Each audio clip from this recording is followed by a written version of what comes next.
police officer Tony Mazurkiewicz, badge 557, end of watch, July 21st, 2022.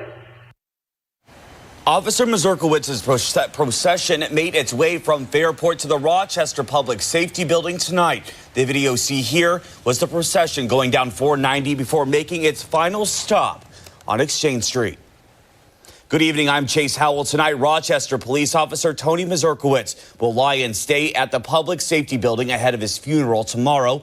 Many of his friends and family spent today remembering Mazurkiewicz. That's where we start our breaking news coverage with 13 Wham's Dalton Williams. He was in Fairport tonight outside of Mazurkiewicz's calling hours and joins us live outside the Public Safety Building now to show us how the community showed their respects today.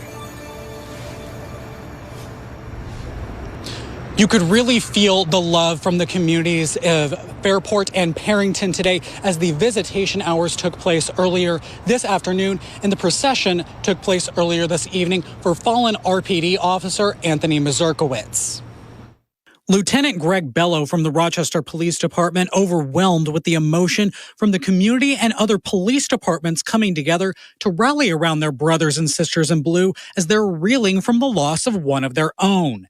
Bello saying the amount of support just shows what kind of an officer in person Anthony Mazurkiewicz was. We want to talk about a role model of an officer.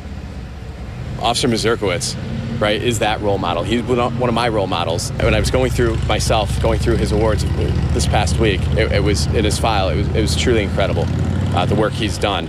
And those are life-saving awards that are mixed into those of the amount of guns that he's gotten off the street, the amount of as part of working in the tactical unit, and that's what Officer Mazurkiewicz did, was take that high-danger stuff and go out there and do for 29 years. Earlier this evening, dozens of people lined Aralt Road as the procession for Mazurkiewicz drove by.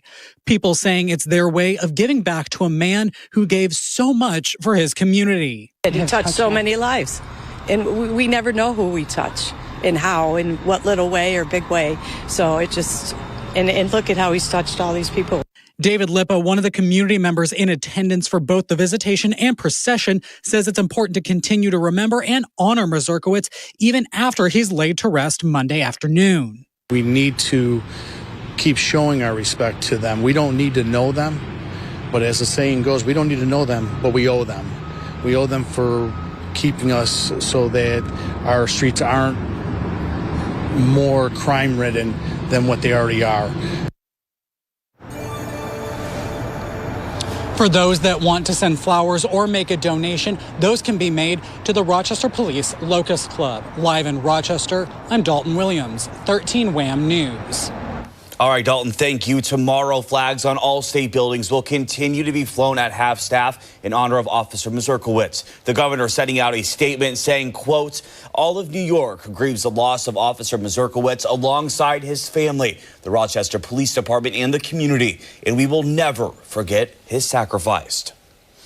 Tomorrow, the funeral will begin at noon at the Blue Cross Arena. The police department is requesting the public not to attend. We will broadcast the service on 13 Wham ABC and on 13wham.com.